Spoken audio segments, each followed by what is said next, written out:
Since 2020, over a dozen quarterbacks have tried and failed to find success in Cleveland. That number alone should raise red flags about what's really going wrong. Shedeur Sanders is just the latest to step into a role where talent isn't enough and history isn't on his side. While fans debate whether Sanders is ready for the NFL spotlight, the bigger story is how consistently this team burns through quarterbacks without meaningful progress. The constant turnover isn't a coincidence. If you're into the real story and all the messy twists they don't show on highlight reels, go ahead and subscribe. And if you're sticking around to see how this Browns QB chaos plays out, you should definitely be subscribed. It's a symptom of a system that never gives its signal callers a real chance to succeed. The Browns' offensive struggles have reached a point where the evidence can't be ignored. This isn't about individual players underperforming. It's about a coaching staff failing to build a functional offense. Kevin Stefanski was hired as an offensive mind, yet under his guidance, Cleveland ranks among the league's worst in scoring, yardage, and efficiency. It's a pattern that continues no matter who takes the snaps. Until the Browns prioritize quarterback development with real structural changes, Sanders and others like him will keep entering a system built to fail. Shedeur Sanders didn't hold back. Standing at the podium post-game, a flat expression on his face, he didn't say anything inflammatory. He didn't need to. His numbers said it for him. Another game with no offensive rhythm, stalled drives, pressure collapsed in the pocket every other down. A few sideline clips started making rounds, and one in particular, Sanders walking past head coach Kevin Stefanski without a glance. The internet didn't wait long. He's done with Stefanski, trended for hours. Stephen A. Smith caught wind of it and went full scorched earth on first take. "It's time," he declared. "Kevin Stefanski needs to go. You can't keep blaming quarterbacks when the offensive system hasn't worked in years." And for once, it wasn't just hot air. There's a growing pile of evidence that the Browns' offensive mess is more than bad luck. It's systemic failure. Kevin Stefanski stood in front of the cameras post-game like he always does, calm, collected, rehearsed. But this time, the questions had sharper edges. Why can't the Browns move the ball? Why does it look like every quarterback under his system regresses? Stefanski gave the usual responses. Execution, injuries, tough defense, need to improve. But none of it landed. The Browns have used over a dozen quarterbacks since 2020. Stefanski's been the common thread. That might have been easier to ignore if the team was putting up points, but they're not even doing that. Yard per play? Bottom 5. Points per game? Worse. There are Pop Warner teams showing more offensive creativity than this unit. And yet, somehow, Stefanski's still employed. The team's defense has done enough to win week after week. They've held opponents to 1 or 2 scores only to watch their own offense trip over itself for 4 quarters. No offensive line cohesion. Receivers running the wrong routes. Quarterbacks either scrambling for their lives or checking down for 2-yard gains. It's been a pattern. They lost to Detroit. They lost to the Rams. They nearly lost to the Jets. And in all those games, the story was the same. The Browns' defense keeping it close while the offense failed to show up. That's not on the quarterback carousel. That's coaching. And Stefanski's an offensive guy. That's what makes it worse. When he was hired, the pitch was that he'd be a quarterback whisperer, a play-action genius, a guy who could finally bring modern NFL efficiency to Cleveland. For about a season and a half, it looked like maybe that was true. But once defenses adjusted, once the injury bug hit, once the roster stopped being pristine, everything fell apart. There's been no adjustment, no second act, just rinse and repeat losses with different quarterbacks in the hot seat. And speaking of quarterbacks, Shedeur Sanders is the latest in a long line of guinea pigs in Stefanski's broken machine. He's got talent. That's not in question. The arm, the mobility, the poise, it's there, but the results aren't. Since stepping in, he's struggled to put up points, struggled to stay upright, and most of all, struggled to operate within an offensive structure that feels like it's actively working against him. There have been excuses, injuries to receivers, a patchwork offensive line, limited reps, but none of it changes the fact that the offense is barely functioning. And Shedeur's development? It's already becoming a casualty. Critics are asking why a young quarterback with promise is being thrown into this kind of situation without a safety net. Stefanski isn't adjusting to him. Instead, Sanders is being asked to adjust to an offense that hasn't worked for anyone. It's the same playbook, the same stale sequencing, the same lifeless red zone attempts. What exactly is being coached here? People forget Stefanski was an offensive coordinator. That's supposed to be his strength. Yet in 2023 and now deep into 2024, his offense is one of the league's worst. That doesn't happen by accident. That's by design or lack thereof. In the matchup against Minnesota, Sanders managed just 1 touchdown and 2 turnovers. He was hit 9 times and sacked 4. By the fourth quarter, the offensive line was gassed, and Sanders looked like he'd seen enough. Cameras caught him on the sideline, helmet off, staring into the middle distance. That kind of fatigue isn't just physical, it's mental. The NFL is not patient. Rookie contracts run out fast, and development windows close even faster. Sanders is burning through his early career snaps in a system that's teaching him bad habits. Panic under pressure, limited field reads, collapsing pocket awareness. And that damage is hard to undo, too. You can feel the Browns fan base slipping into apathy again, like clockwork. There's talent on this roster, and the defense has top 5 potential. But when the offense can't stay on the field, the whole team starts to break. Time of possession craters. Momentum evaporates. Even the best offenses can't carry that kind of weight every week. And when your quarterback situation looks like a turnstile, people stop believing in the plan. 13 quarterbacks since 2020 isn't just bad luck. It's an indictment. This is what systemic failure looks like. Now, the focus shifts to GM Andrew Berry. He and Stefanski came in as a package deal, both seen as part of a new data-driven future for Cleveland. But the data isn't helping them now. Berry's made some decent personnel moves, but quarterback development, offensive stability, that's on both of them. And the patience is running thin. Stephen A. wasn't just being loud for fun. He tapped into a real frustration that's been simmering for years. If Stefanski is still the head coach next season, it won't be because of results. It'll be because ownership is still clinging to a plan that's already failed. Shedeur Sanders didn't get to pick this situation. He was thrown into it, and now he's the face of a broken offense. The worry is that the longer he stays in it, the harder it'll be for him to realize his potential. There's talent there. You can see it in flashes. A perfectly timed deep ball, an escape from pressure, a well-read blitz. But flashes aren't enough. Quarterbacks need structure. They need coaching that fits their skill set. And right now, Sanders is playing uphill with no rope. It's not just about this season. It's about what kind of quarterback he becomes. And that should scare Browns fans more than another losing record. The game against Miami felt like a tipping point. Sanders threw for under 200 yards, with 0 touchdowns and another interception. The Browns never led, not once. It wasn't just a bad game. It was another entry in a growing resume of dysfunction, the kind of performance that makes analysts start pointing fingers before the final whistle even blows. Commentators started dissecting the tape mid-game. Why are they calling this on 3rd and 7? Why is Shedeur thrown behind the line of scrimmage again? The offense looked like it was designed for survival, not success. That's what happens when a coaching staff loses confidence in its own system and its own. Kevin Stefanski stood stone-faced on the sideline, arms crossed, headset on, but there was no adjustment, no urgency. Just the same bland sets, the same stalled drives, and the same 3-and-outs that had become the Browns' calling card. In the post-game press conference, he cited execution issues and missed opportunities. But this far into the season, nobody's buying that anymore. The excuses have worn thin.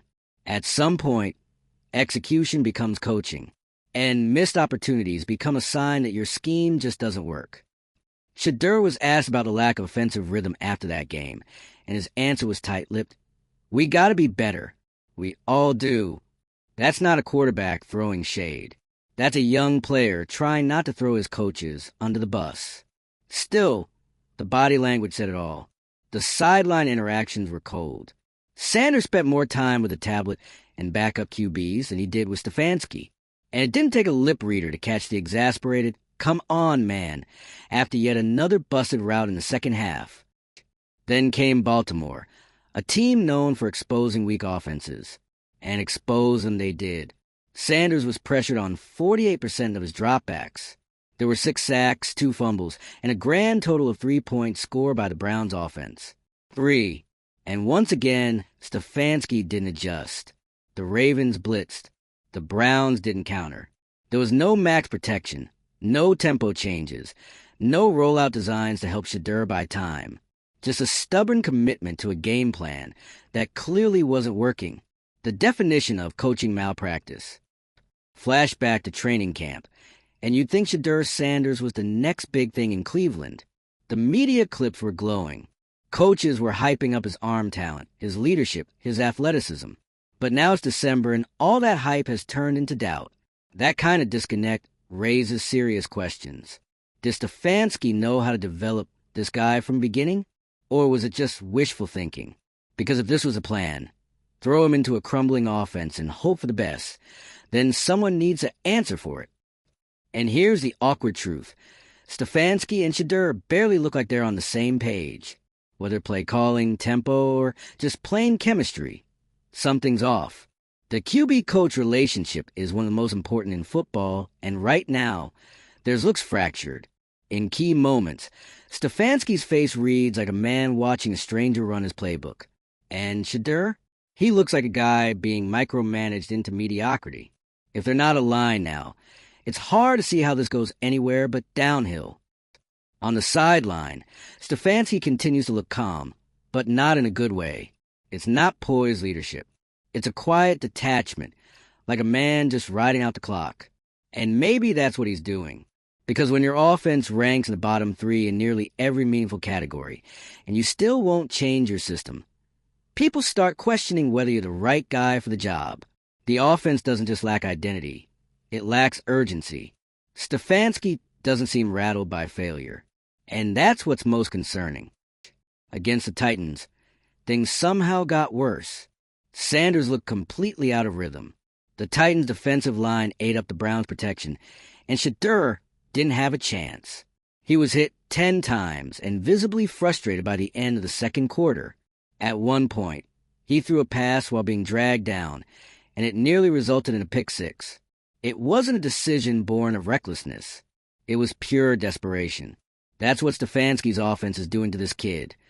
Putting him in situations where he's got no good options, and then asking why he's not producing. In his next press conference, Shedeur kept it professional. "I believe in what we're building here," he said. But again, tight jaw, clip sentences, no smile. You don't have to read between the lines. These post-game appearances are starting to feel like hostage videos. And how long before he stops holding back? How long before another young QB gets labeled a bust? Not because of his own shortcomings, but because he was dropped into a coaching system that never gave him a fair shot. 2. Kevin Stefanski's tone hasn't changed. Every press conference is the same playlist. We'll look at the tape. We got to execute. We got to put players in a better position. But there's no follow-through, no innovation, no urgency. Fans are tuning out. Pundits are piling on. And inside the locker room, the belief is starting to erode. This isn't just a rough stretch. It's a full-blown identity crisis. And unless something changes, fast, this may be the final chapter in Stefanski's Cleveland tenure. By the time the Browns lined up against Cincinnati, the storyline had shifted from can they fix the offense to who gets blamed when they don't. Every snap felt heavier, and every failed drive was a reminder they're not just underperforming, they're unraveling. Even with the Bengals banged up, Cleveland couldn't capitalize. Another loss. Another week of offensive futility. Another week where the defense kept them in it, and the offense threw it away. Fans were already filling up comment sections, calling for firings before the final whistle. On the sideline, Stefanski kept his arms folded, barely showing emotion. Not frustration. Not urgency. Just that same blank sideline stare. It's like he's stuck in some coaching autopilot mode, running the same tired script while everyone else around him is melting down. This isn't just about bad games. It's about regression. The kind of regression that kills locker room faith and front office patience. A young quarterback getting worse under your system? That's a coach's worst-case scenario. Sanders looked defeated by halftime. The offensive line couldn't protect him. The receivers dropped easy throws. And the playbook? It might as well have been written in a different language. The game plan was so disconnected from what was actually happening on the field. Sanders was forced to improvise more than execute. You could see it in the play clock. Snap after snap came with 1 or 2 seconds left. Evidence that he wasn't confident in what was coming in from the sideline. That's not a player issue. That's a scheme issue. A coaching issue. Midway through the third, Sanders got rocked on a scramble and didn't come back in.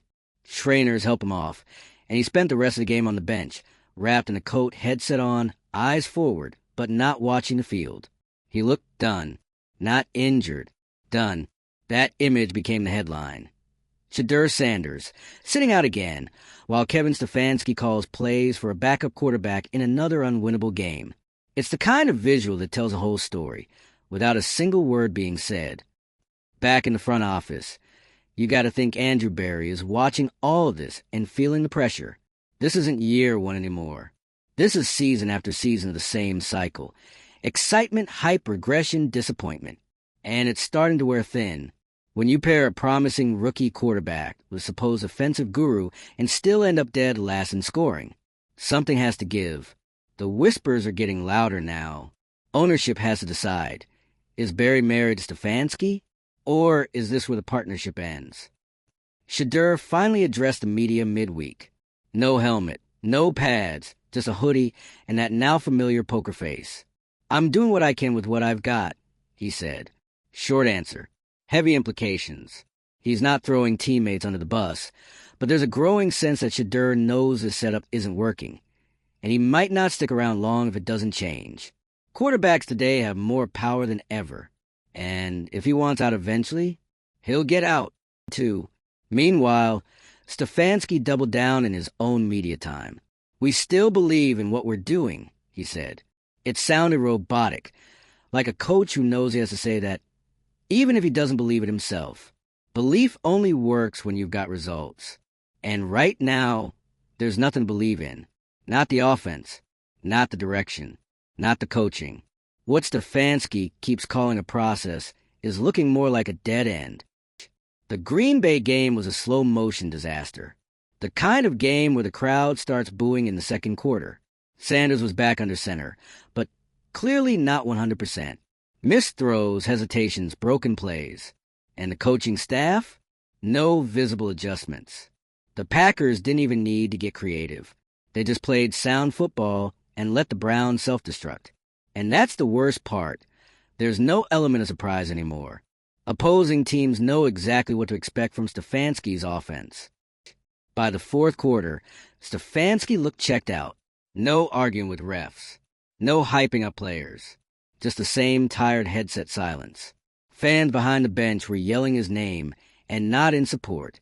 The sideline vibe was toxic. Players yelling. Coaches confused, body language tanking across the board.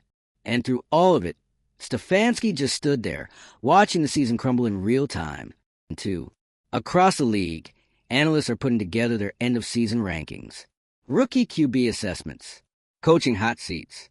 And every one of them is dragging Stefanski through the mud, not because of one bad year, but because this keeps happening.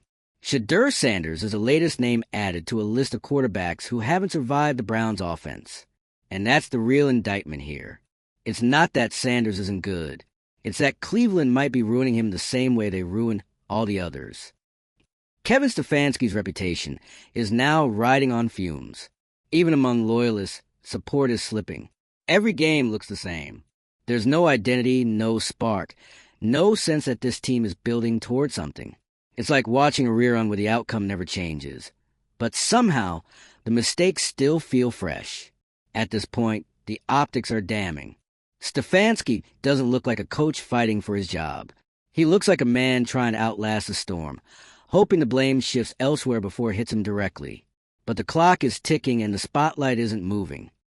Meanwhile, Shedeur Sanders keeps showing up to practice, keeps running drills, keeps trying to learn a system that hasn't helped him at all. Footage shows him working through reps, staying after practice, talking with receivers and assistants. He's doing the work. That part isn't in question. What's in question is how long you can expect a rookie quarterback to carry that kind of burden on his own. Quarterbacks don't develop in a vacuum. They develop through structure, trust, and coaching. And right now, Shedeur has none of that. This season's already been written in permanent ink. A defense good enough to contend. An offense bad enough to sabotage it all. Week after week, they played close games, only to be undone by the same problems. Poor play calling, broken protection, missed opportunities. Fans aren't just frustrated. They're exhausted. Every time it looks like they might turn the corner, they crash harder than before. And you can't keep blaming execution when the design itself is the problem. That's not bad luck. That's bad leadership. The hits have started to add up, literally. Sanders has taken more sacks than any rookie in the league since week 12, and with those hits come injuries. Nothing major yet, but enough to cause concern. Trainers have looked at his back more than once in the last 3 weeks. He's been slow to get up. He's missed reps. This isn't about fragility. It's about exposure. When you put a young quarterback in a scheme that gets him hit over and over again, something's going to give. And if Cleveland's not careful, it's going to be Shedeur's career. 3. Stefanski was asked after the latest loss if he felt his job was in jeopardy. His answer? We're focused on finishing strong. Translation: he knows the questions are no longer hypothetical. Everyone's waiting to see when, not if, the axe falls. But the real problem isn't just Stefanski's job security. It's what comes next. Because if Cleveland pulls the plug and resets again, where does that leave Shedeur Sanders? Another coordinator. Another system. Another year lost. 2. Shedeur's tone has shifted in recent interviews. He's still respectful, still professional. But there's a coldness now, a detachment. The wide-eyed rookie optimism is gone. He sounds like a guy who's starting to weigh his options, starting to think bigger picture. He hasn't said anything directly. He doesn't need to. When a player like this starts talking more about long-term goals and fixing the offense, it's not hard to read between the lines. The sad part is, it wasn't supposed to be like this. Back in preseason, Sanders was hyped as a spark. Clips of him on the sideline laughing with teammates, dapping up veterans, bringing energy to the locker room. It felt like a new chapter, something fresh, something hopeful. But now, that energy is gone, and unless something drastic changes, so is the momentum that could have turned this franchise around. This isn't just a slump, it's a warning shot. Because if the Browns keep wasting quarterbacks, wasting seasons, and pretending it's all just a matter of cleaning up details, then they'll keep getting the same result, and the league moves on. It always does. If you're still here, watching this mess unfold week after week, you already know what needs to happen. Drop your thoughts below. Let it out. What do you think the Browns should do with Stefanski? And what's next for Shedeur? Hit that like button if you've ever yelled at your screen during a Browns game. Share this with someone who still believes. And subscribe for more breakdowns of football chaos. Because as long as this team keeps unraveling, we'll be here to document the disaster.